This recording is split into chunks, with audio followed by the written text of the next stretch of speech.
the Nintendo Switch was the best-selling console in the U.S. throughout March in terms of unit and dollar sales, and has been for the past quarter. That's according to the latest figures from the AT Group, which actually revealed an overall decline in hardware spending during the last quarter, with revenue falling by 13% year-on-year to $759 million. It's notable news, given the Switch was also the best-selling console of 2018 in the States. In December 2018 alone, the hybrid system smashed the single-month dollar sales record set by the way back in 2009, and managed to outpace the X1 and PS4 over a year, in which $5.1 billion was spent on hardware. News of the console's dominance in the U.S. has coincided with fresh reports from Bloomberg that suggest Nintendo will launch its long-rumored cut price Switch in June. The device will apparently focus on portability so it can eventually replace the 3DS, and could sacrifice features such as Joy-Con Rumble to make it more affordable. Bloomberg also claims Nintendo is working on a modest Switch upgrade, and that the console will not receive a massive power boost, as some outlets have reported. Game industry veteran Peter Moore left the business behind when he left Electronic Arts in 2017 to become CEO of the Liverpool Football Club, and now he's afraid it's coming after him. I am concerned as a CEO of a football club that relies on the next generation of fans coming through, Moore recently told Arabian Business magazine. There's so much pressure on time now, and only 24 hours in a day, and there are only so many hours to play Fortnite. It's interesting to see that even in the world of one of the world's biggest international sports, video games, especially free-to-play juggernauts like Fortnite, offer sizable competition for young people's time and money. The interview also reveals Moore is applying a lot of what he learned in the game industry to his work of selling football, including tickets, broadcasts, and merch, to the next generation of paying fans. That's something I learned in video games. I can push you all kinds of stuff on particular players, but if you are only interested in striker Mohamed Salah, and I do not know that, my outrage is wasted. Moore said. You meant like midfielder Gini Wijnaldum. The more we learn about you, the more we can push Gini Wijnaldum stuff that you will click or engage. The key is that I need to know who you are. The rest of his comments make an interesting reading over on the Arabian Business website. Epic Games introduced the block Showcase area in its Battle Royale map to Fortnite back in 2018 as an in-game way to highlight the exemplary community creations made with the game's annual creative mode. But one featured build has been pulled from the showcase after users found some questionable content in one room. It's a very slight bump in the road. Epic's push for more user-created content in its still mega popular game Fortnite, and a reminder to other devs of the additional moderation needed when features that highlight user-made content are brought into the mix. As spotted by Polygon, the mysterious mention submission was removed shortly after it showed up in the showcase space and replaced with an older submission.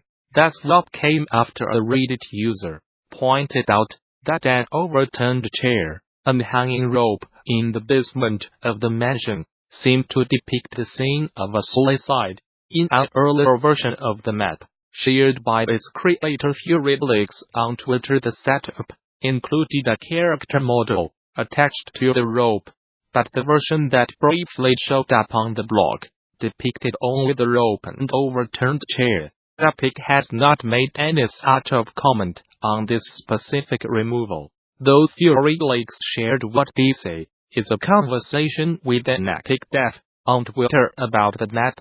Game approvals have once again been halted in China, as the State Administration of Press and Publications (SAP) attempts to clear the backlog created by last year's 9-month licensing freeze, as reported by the South China Morning Post, which claims to have information from a company executive with knowledge of the matter.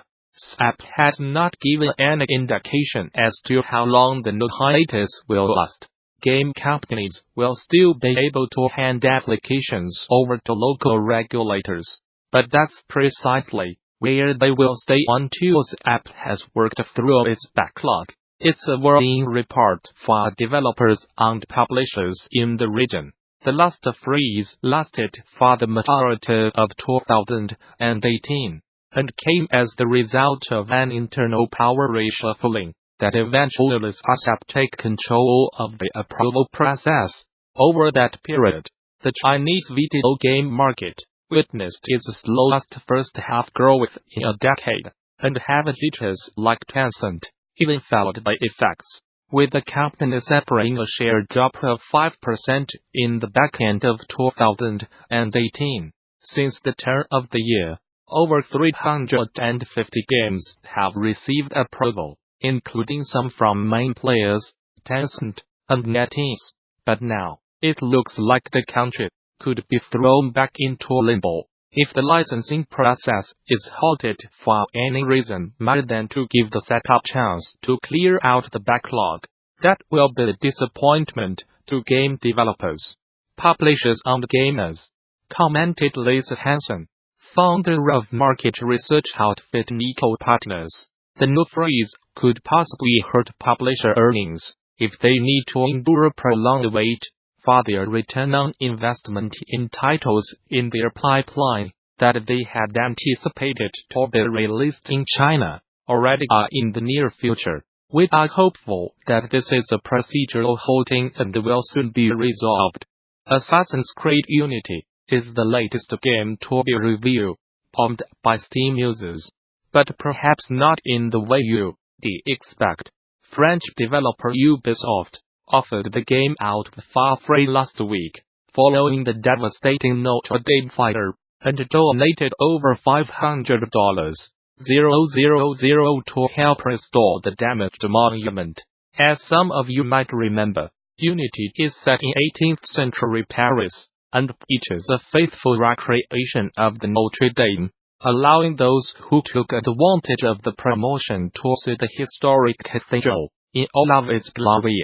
It's a gesture that evidently went down well with fans, who we've since been bombarding the game's Steam page with positive reviews and messages of thanks. As the graph below shows, those gratitude grenades, that's the opposite of a review button, folks, have left the game with a recent review rating of very positive, compared to its overall mixed rating. Thanks Ubisoft and Assassin's Creed Unity for giving us an opportunity to appreciate what Notre Dame used to be. God bless France, wrote one user, while others posted messages like, good eye UB, and amazing game, amazing company, perfect. It's a wholesome story that shows the positive power of video games, although it'll be interesting to see whether Valve's new review system eventually wipes out Unity's recent reviews for being off-topic, as it did when PASTBO Audio and US titles were bombarded with negative reviews at the start of the month.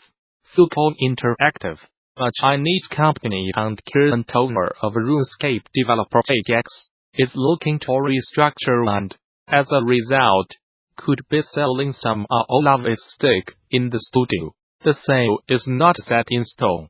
However, in a statement to Business Insider, a JX representative said that its parent company had informed the Chinese financial market that Lupul Interactive is considering selling off some of its assets and is planning a major reorganization. The studio, which was purchased by Lupul Interactive a $300 million back in 2016, is potentially one of those assets up for in a partial or full sale. A sale of assets is one of multiple routes Lupul Interactive has available as it restructures, said the statement, and by making this initial statement to the market, Lupul can now begin exploring such options. While its parent company seems to be in a bit of a downturn, JX has had a strong couple of years, thanks to its efforts with RuneScape. As of last summer, the online game had generated a total over $1 billion in lifetime revenue since it got its start in 2001. Pragmas Insider notes that the company reported a 51% year-on-year increase in profit in 2018.